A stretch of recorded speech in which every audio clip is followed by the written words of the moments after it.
Hello, I'm Robert Martinez in Albuquerque, New Mexico. I'm the state historian, and this is New Mexico history in 10 minutes.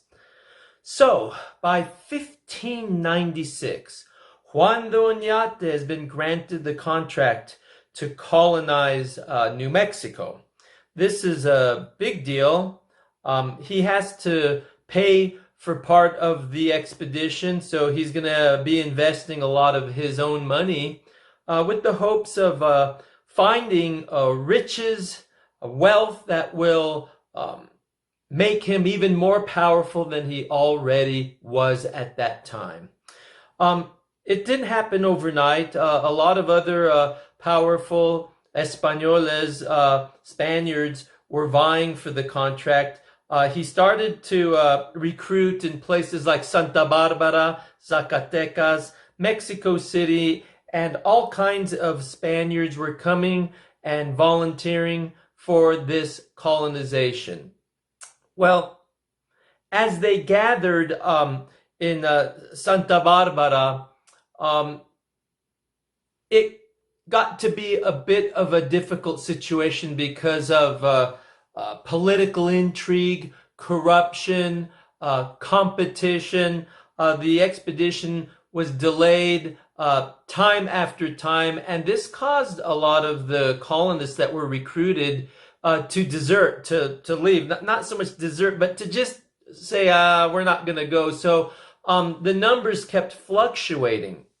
But the good news is we have a lot of the documentation that was taken. The Spaniards are amazing record keepers. They wrote everything down. So that's good. Those documents are housed in the Archivo de las Indias in Sevilla, Spain, and the Archivo General de la Nación in Mexico City.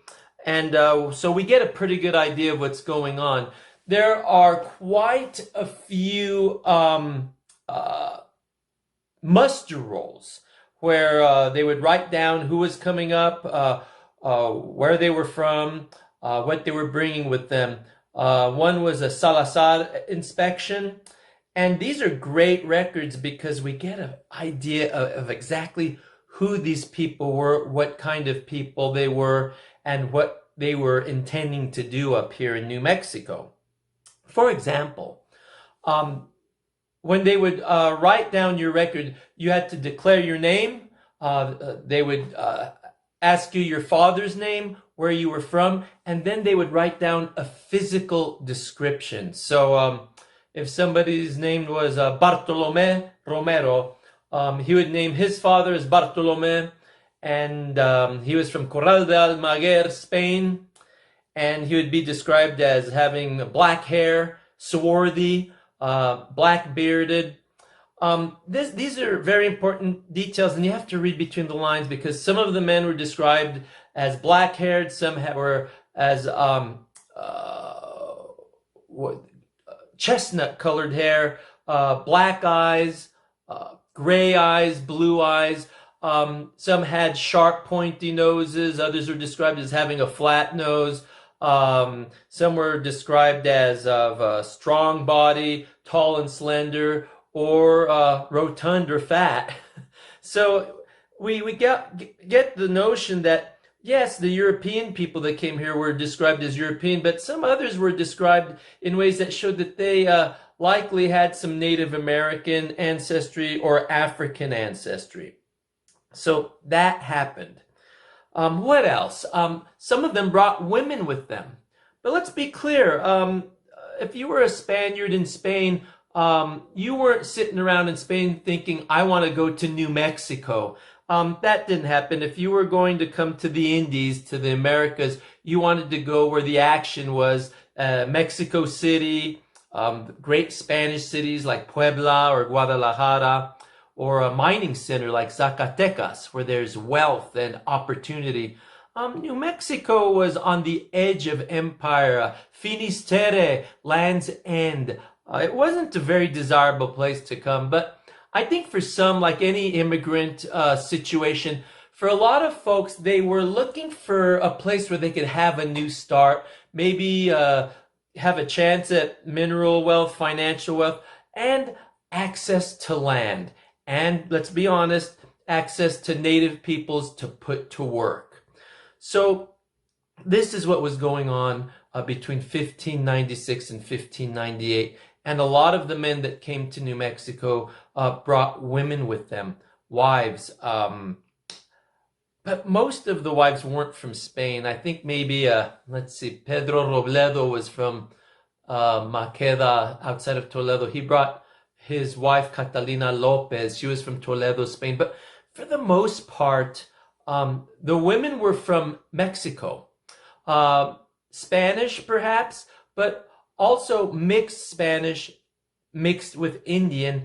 And some of them had Indian wives with them, native Mexican Indian women. And they brought them to New Mexico with children and had children up here. So it's a mixed group already. None of these were just Spaniards. Oñate didn't go to Spain, to Sevilla, and say, I'd like to recruit only Spanish people and take them to New Mexico. No, this was a colonial operation.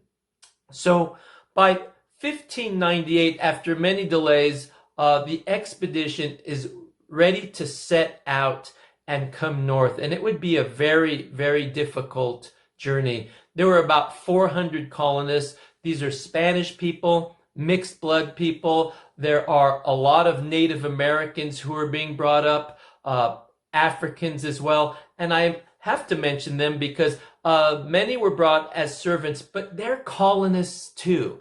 They are part of the operation. It's not just Oñate doing all the hard work or his family. He brought nephews with him, Vicente and Juan Zaldivar, heavy hitters from Zacatecas, but he's also bringing a bunch of different kinds of people, and they are all colonists, men and women, and there are even some children in the expedition. So this is what we're dealing with, a long, difficult journey through the Sonora Desert into what will eventually become the kingdom and province of New Mexico. So let's imagine what that operation looked like. Paintings and images. We see people on horses, men with armor, with helmets and chainmail, armored boots, leather boots, horses heavily armored. We see this sort of thing. That's probably not how they were dressed when they came up here. It's very cumbersome. And in the heat of a desert, like you see in Mexico and then up here in New Mexico, it wouldn't have made any sense. They were probably wearing loose cotton shirts, pants that might have been made out of cloth or leather, probably heavy boots for the journey. A lot of people were probably walking. They had carretas. These were the Spanish carts. It's not what you see on those images of Westerns with carts that have 4 wheels. No, these were carts that had 2 wheels, and they were probably pulled by oxen or some other heavy animal of burden.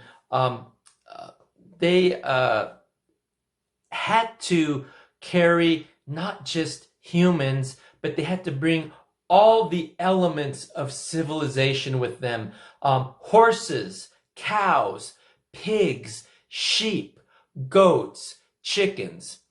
They had weapons. What kind of weapons?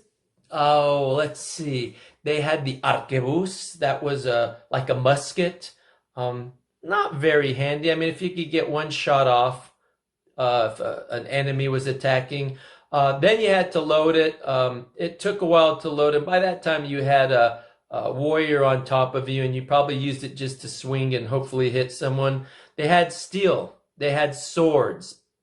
They had medialunas, a very formidable weapon, a half moon. It was a long pole or stick that had a half moon metal blade that you could cut down animals or humans with.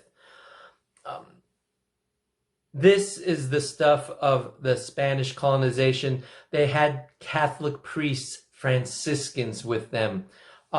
They had about 10, I believe. Oñate wanted an apostolic 12, but he wasn't able to get that number. But he had some that came up to start the difficult task of attempting to convert the Pueblo people to the Roman Catholic faith. So this is what's going on. There are hundreds and hundreds of Spaniards, mixed blood, Native American, African people coming, and they're hoping to arrive in New Mexico before a hard winter sets. So we'll see what happens then in the spring of 1598 when the expedition gets to what's the area of present-day Juarez, Mexico. See you next time. Hasta pronto.